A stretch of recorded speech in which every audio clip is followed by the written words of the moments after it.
All right. Thank you so much, guys, for joining us today. My name is Nick Ciancio. I am a program coordinator for the City of West Palm Beach's Sustainability Department. I'm super excited to be with Lauren today. She's going to be talking to us about the Green Back to School program, which is super exciting. If you have any questions during the presentation, feel free to drop it in the chat for us, and I'll be monitoring that.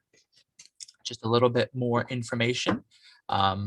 Lauren is at the FAU Pine Jog Environmental Education Center, where she is the Educational and Training Programs Coordinator. She specifically focuses on the concentration on Green School Recognition Program and Climate Ready. So she is the perfect person to be talking to us today about how to have a greener back to school shopping experience and how to start the school year off in a green fashion and to maintain that. And so now what I'm going to do is I'm going to transition to Lauren. And while she's transitioning and getting her slides set up, I just want to quickly ask if you wouldn't mind dropping in the chat box what your relation is to this webinar, why it's important that you're attending it. Are you a parent? Are you a student? Maybe you're a teacher. We'd love to get an idea and, maybe help direct the conversation. But without further ado, I'm going to go ahead and jump off here and give it to Lauren. And yeah, thank you so much. Oh, thank you so much, Nick. Thanks so much to our partners at the City of West Palm Beach's Sustainability Office for the opportunity to share this webinar today. We're really glad and excited to participate and to share some ideas and tips and suggestions for thinking about greening this traditional time of year as an exciting time with back to school and thinking about how to do that in a green way. And I don't know, Nick, if you did get any response in terms of who our participants might be, what their way of connecting with looking at green back to school might be. We have not gotten anyone to respond just yet. Claudia and some others, if you wouldn't mind dropping in the chat, if you're a parent, if you're a teacher, if you're a student, before we begin, that would be very helpful. Thanks a bunch. And I'll go ahead and get started. It just will help me know how to tailor any suggestions as we go along. But I think I have suggestions for both and quite a bit for parents and families and students as well. So it looks like we've got a parent of 3 who is also on the board of Surface 71. Oh, excellent. Okay. All right, great. Well, as Nick said, I'm a program coordinator here at FAU Pine Jog Environmental Education Center, and I wanted to take just a moment to orient everyone to where we are, because we are part of Florida Atlantic University's College of Education, but we're not located on one of the FAU campuses. We're in fact on about 135 acres of pine flatwood forest here in west of the city of West Palm Beach at the corner of Summit and Jog. And we do have several miles of trails. We're open Monday through Friday during business hours and welcome people to come and explore the trails here at Pine Jog Environmental Education Center. Our mission is to provide educational programs and services that cultivate environmentally literate and engaged citizens. In other words, we want to help people develop the knowledge and skills that they need to gain a deeper understanding of environmental issues that face South Florida, and to make the best decisions that we can on behalf of our environment and our communities here. And although Pine Jog does coordinate a number of programs, those that I am most familiar with, as Nick said, are the 2 that I coordinate here: the Green Schools Recognition Program and Climate Ready, which is a new program focused on helping high school students in our communities develop the knowledge and skills to become climate resilience leaders in their communities. If you're not familiar with the Green Schools program, it focuses on recognizing and celebrating schools throughout our communities for integrating environmental stewardship and sustainability at every level of their school culture, from their classrooms to their campuses to their communities as well. And I have to say, it's a privilege to support both of these programs because I have been able to see firsthand, and it's been quite inspiring to see how students of all ages, parents, teachers, administrators, community members are so passionate about helping to heal our planet on behalf of wildlife, plants, and people.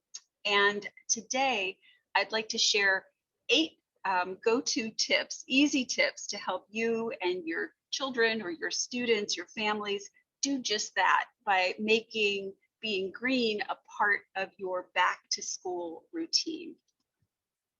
So our first tip may seem pretty obvious, but it is probably the most important because so many of the other things I want to share today really follow directly from this. And that is, of course, to remember the 3 R's.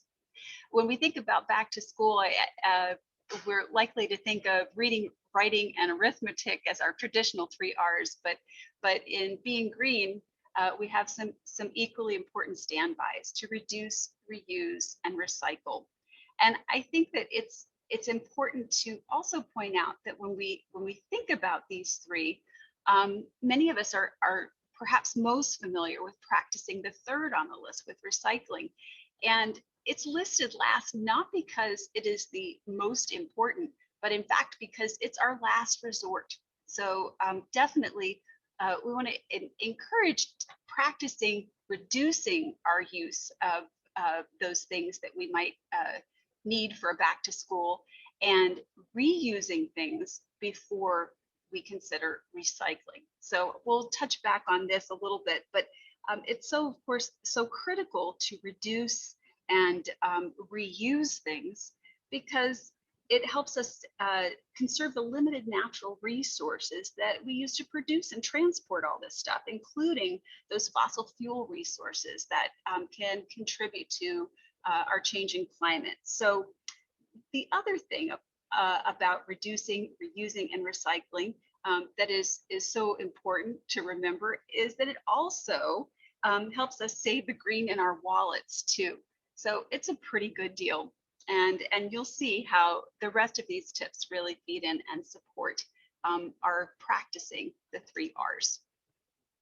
So tip number 2 is take stock before you shop. And of course, you know, at this time of year, it's part of the excitement of going back to school. Part of that tradition is back to school shopping, getting all of those, you know, new supplies and binders and notebooks and pencils and all of that stuff. I have to confess, I am a sucker for school supplies. I am a sucker for office supplies. I completely understand the desire and the excitement about getting even paper clips, right? But I think that one of the ways that we can be green, and an important way to be green, is to take stock again before we do that shopping and see what you already have in your closet or your desk drawer that you can use again or even use for the first time this year. Make a list about what you really need to get when you do your school shopping if you haven't finished that shopping yet, and then stick to that list. And that will help you to again use those things you already have, put them to good use, and not buy more that you may not really need.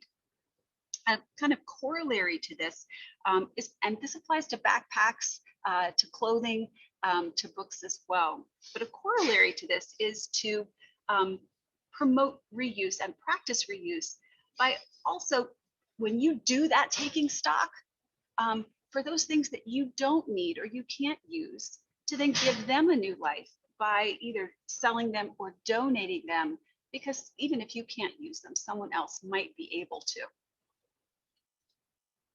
Tip number 2 is to shop or swap secondhand, and this applies to school supplies, clothes, and books as well.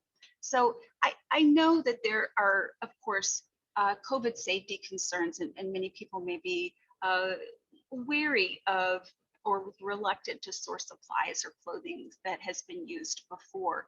But obviously safety comes first, but to the extent that you can, in safe ways, source gently used materials, whether it is potential school supplies. We have a really amazing resource right here in our community. If you're not familiar with it, it's the Resource Depot, which is a place where you can go and source in their reuse marketplace that some supplies and materials that have been gently used and can find a new life. And I've put their website on the screen here. I also wanted to mention ThreadUp, which is an online vintage and used clothing supplier, which can really, again, help the green in your wallet as well by saving money on sourcing new to you school clothes for the year ahead. Another really cool idea and fun, if you have students, if you have children that are creative, is to spend some time working on some upcycle crafts for back to school, whether it's binder covers or pencil holders or envelopes. All sorts of crafts can be found online that make reuse projects fun and give you those necessary supplies for back to school. You also might consider, if you have been maybe potting with another family or two or several, to organize a pod swap or perhaps even a sharing closet at your school where you can exchange gently used items and especially clothing, because of course, as students grow so quickly, they quickly outgrow clothing that has not reached the end of its use, end of its life. So to be able to swap and share those items is really beneficial as a green back to school tip. Tip number 4, buy eco-friendly. When you do have to buy new supplies, consider those eco-friendly choices. So supplies that come in either recyclable or minimal packaging, supplies that have recycled content already in them, that are perhaps responsibly sourced. They're coming from renewable sources that are responsibly managed, and non-toxic and recyclable materials. So particularly when you're looking at plastics that might be involved in binders or lunch boxes, that sort of thing. Another tip that I wanted to share, and this is true for the rest of the tips I want to share today, is that if you're a parent, you really have an important voice in your child's classroom and school as an advocate for green and healthy practices and green and healthy supplies. And one example of that might be to talk to your teachers, talk to your school administration about that back to school supply list that all families are given, all students are given, that they have an opportunity there to make that an eco-friendly and healthy school supply list that they are sending out to families and parents, and provide those suggestions and options there. Tip number 5, pack a reusable water bottle. And this is one that really is supported in this past year of COVID safety measures, that many students at schools, the water fountains have been blocked off, but students are still, if their schools have them, able to use water bottle refill stations. And when students bring water to school, bring bottled water to school, it's really an important tip to bring a reusable water bottle, so that we're not using those single-use plastics with a new plastic water bottle each day. And that's so critical because, of course, it goes back to our 3 R's and using recycling as a last resort. We can say, well, but I recycle this plastic bottle every day. Well, indeed, that's an option, but it's far better to reuse the same bottle and send your students, send your children with a reusable water bottle, because, in fact, those plastic water bottles are made of petroleum products. They're made of fossil fuels, and only about 12% of the plastic water bottles in the US that are used are ultimately recycled. They also can contribute, of course, to plastic pollution in our oceans as well. So always a better option is a reusable water bottle if you're thinking about going green with back to school. You might also consider helping your school if your school does not have reusable water bottle refill stations. You might consider helping them raise funds to make sure that you can get those in place. Tip number 6, this is a huge one. Think about how you can reduce the waste or even go waste free in packing lunches for students. And it is always beneficial when you're packing a lunchbox to think about using food containers that can be reused, and even for those things that come into your home in a plastic container, if you can reuse that plastic container then to send your child to school, it's a great way to practice reuse. You can also buy bulk and supply those things as you go along to avoid single-use snack packs, which are super convenient, but also create a lot of waste. And consider going completely zero waste. And this is an example of a zero waste lunchbox where nothing that goes to school is something that ends up in the trash or the recycle bin. If you are thinking about more ambitious and larger campaigns, you might even consider taking on school waste as a whole. There is so much food wasted in our schools each year. In fact, there's a World Wildlife Fund report that estimates that US school food waste totals about 530,000 tons per year and cost as much as $9.7 million a day to manage. Bringing that scope out even wider, food waste is such a problem. It's estimated that between 30 and 40% of our food supply that is produced goes to waste. That's incredible. That's a staggering number. And so anything that we can do in back to school to help reduce food waste is certainly an important green tip. Tip number 7. Use foot and pedal power to get to school. We've been talking about reducing waste and reusing things, but this takes us in a little bit different direction. And it's one that also is beneficial and supported in this time of dealing with and adapting to COVID, to rethink how we're getting to school. If you're fortunate enough to live in close proximity to your school, consider safe biking and safe walking programs to get to school, and being outdoors is maybe preferable to being in a school bus or in an enclosed space. If you're getting to school by bus, or you can instead use a bicycle, or even organize something called a walking school bus. And I don't know if anyone is familiar with a walking school bus idea, but it's a way to organize those in your neighborhood or in the close proximity of your school to walk to school safely together. There are even some COVID-19 safety tips about creating a walking school bus from the Minnesota Safe Routes to School program. And I put that link here on the screen, and I'll share that link after the program as well if you're interested in that. But there's a picture of a walking school bus, pre-COVID, obviously, on the screen there. And finally, tip number 8 is be idle free. And what I mean by that is, if you are taking children to school in an individual car, avoid idling in the drop-off and pickup line. And because that can really contribute to poor air quality, which can exacerbate asthma and other respiratory problems that many students suffer from. If you have to sit in line for more than even 10 seconds, try to turn off your engine. I know that that's a really hard tip, particularly in hot summer months in South Florida, but consider ways that you can, again, avoid sitting and idling in the drop-off line and the pickup line at your school.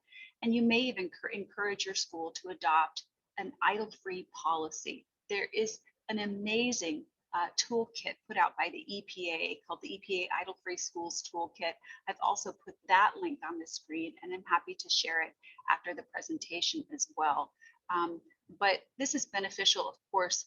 It has co-benefits in cutting out the idling by improving air quality in the immediate vicinity of the school where there's so many young children, young people that need to breathe the clean air, but also, of course, because we're reducing our use of fossil fuels and the waste of fossil fuels by sitting in a car line and idling. So those are my go-to 8 top tips for a green back to school. If I could add one more, I would say, don't forget to get outside with students, with your children, as we head back to school, because the studies show so many benefits to spending time outdoors for students' intellectual development, for their development of confidence, for physical fitness, and overall physical and mental well-being. So don't forget to get outdoors as you're getting back to school as well. I want to wish everyone a very happy, safe, and green school year. And now I am happy to hand back over to Nick. Thanks so much, Nick. Thank you again so much, Lauren, for giving us that very great and informative presentation. We do have a couple of questions here. So the first question, what are some good locations to donate school supplies? Some good places to donate school supplies. Well, I think that one of them I mentioned earlier, Resource Depot, which is in West Palm Beach, is a great place to start if you have new or even gently used school supplies that you find that you can't use this year. That's one good place to start. You also might start at your local schools, your local elementary, middle, and high schools, and see if some of the schools, and particularly the schools that participate in Green Schools programs, often set up student sharing closets, essentially a mini resource depot in their own schools to serve their immediate communities. So that's a good place to start as well if you have things to donate. Great. And then another question is, are there particular school supplies that are the easiest to replace with a minimal or no packaging alternative? Ooh, that's an excellent question. I will have to give that one some thought. Are there some easiest supplies to access with minimal packaging? I mean, I think we can think of those that, binders and notebooks often have little packaging, but in terms of specific items, which brand or product might be more beneficial than another, have less packaging than another, I have to admit, I'd have to do a little more research there. But thank you for that excellent question. Oh, no, it's great to hear that. All right. Well, again, I just wanted to quickly thank you. This is a recorded webinar, so we will be sharing it and providing the resources that Lauren mentioned during the presentation and those provided in the chat to those that would like to share this or maybe watch it again later. Very quickly, I just wanted to once again go over some of the other programs that we have, like I said, very quickly. So as you can see here, we have our native tree giveaway. That's something that the city does. If you're interested in getting trees, that we give out 4 per property per year. You can check out wpb.org/10K trees. We also have a rain barrel giveaway that will be starting in October of this year. So, there's a rain barrel workshop that we have, and we'll give a rain barrel to a property to help collect the water that comes off of your roof and to help reduce stormwater runoff. You can learn more about that at wpb.org/savewater. And we also have a high efficiency toilet voucher program where you can upgrade your toilets for free. This is a very popular program that I highly encourage you to check out. You can go to wpb.org/savewater to learn about some of the eligibility requirements. There are some listed right there. So, for example, you have to, have a property that's been built in 1995 or before. And That's definitely one that we encourage you to check out. And you can learn about everything else that we are doing here in the sustainability department at wpb.org/green. I just wanted to take one more moment to thank Lauren for taking the time to meet with us today. It was great. And we really appreciate all of the feedback that you provided. Thank you. Thank you, Nick. And thanks everyone for tuning in. Have a safe and happy back to school. Thanks. Have a great day.